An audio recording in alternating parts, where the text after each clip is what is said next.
নমস্কাৰ।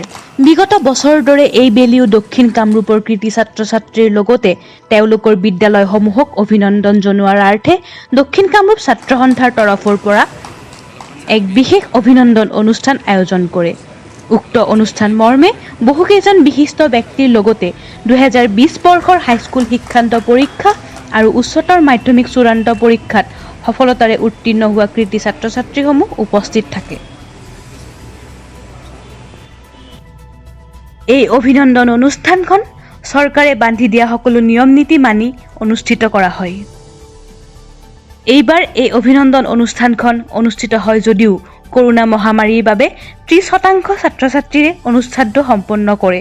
বাকী 70% ছাত্ৰ-ছাত্ৰীক তেওঁলোকৰ ঘৰত গৈ অভিনন্দন জনাব বুলি জানিব দিয়ে।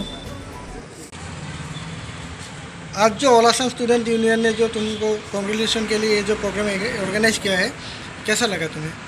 मुझे बहुत अच्छा लगा और बहुत अच्छा फेलिसिटेशन हुआ है and I can thank them for this wonderful felicitation. तो तुमने जो ये अचीव किया, इस बारे में तुम्हारा पिताजी और माँ का कैसा सहयोग रहा?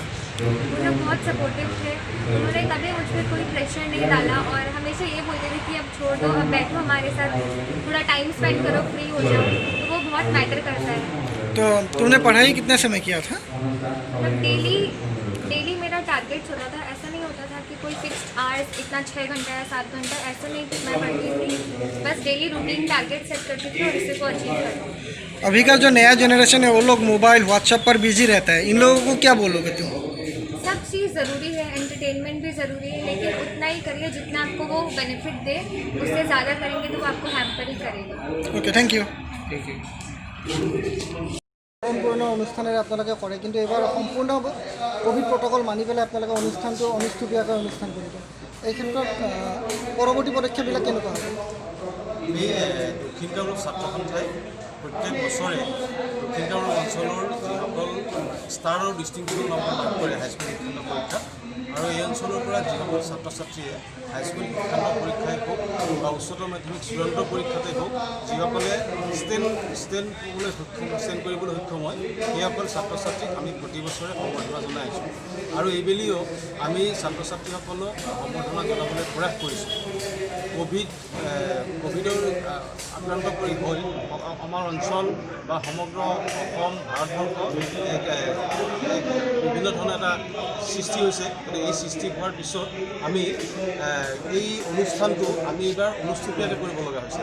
আমি প্ৰত্যেক বছৰে খুব ভালদৰে ছাত্ৰ ছাত্ৰীসকলক আমি অভিনন্দন জনাই আহিছোঁ, কিন্তু এইবাৰ আমি এই অনুষ্ঠানটো আমি বিস্তৃতভাৱে কৰিব পৰা নাই। সেইকাৰণে আমি প্ৰয়াস কৰিছোঁ যে আমি কোভিড প্ৰট'কলৰ সকলো নিয়ম নীতি বজাই ৰাখি আমি মাত্ৰ 17গৰাকী ছাত্ৰ ছাত্ৰীক নিমন্ত্ৰণ কৰি আৰু যিসকল ছাত্ৰ ছাত্ৰীয়ে এই স্থান পাবলৈ সক্ষম হয় সেই শিক্ষানুষ্ঠানৰ মুৰব্বীসকলক আমি সম্বৰ্ধনা জনাইছোঁ আৰু কোভিডৰ প্ৰতিটো প্ৰট'কল আমি নিয়ম নীতি মানি লৈ।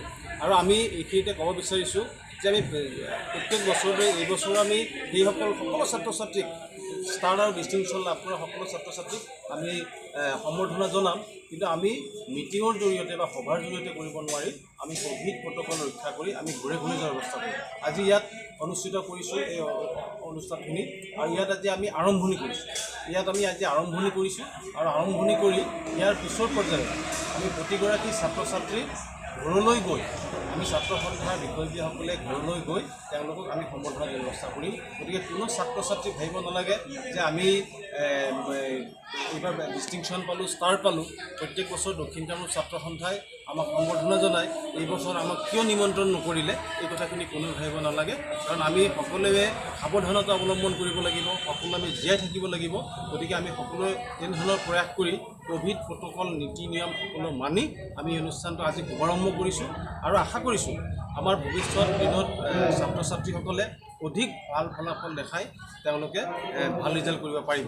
তাৰ লগে লগে আজি ইয়াত এগৰাকী ছাত্ৰক সম্বৰ্ধনা জনোৱা হৈছে, যিগৰাকী ছাত্ৰই এইবাৰ উচ্চতৰ মাধ্যমিক বিজ্ঞান শাখাত তেওঁ 8ম স্থানত অধিকাৰ কৰিছে, চিন্ময় নাথ, তেওঁকো আমি সম্বৰ্ধনা জনাইছোঁ।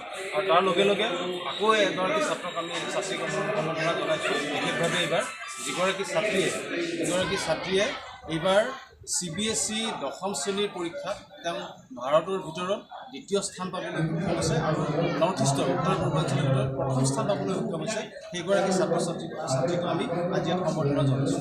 ধন্যবাদ।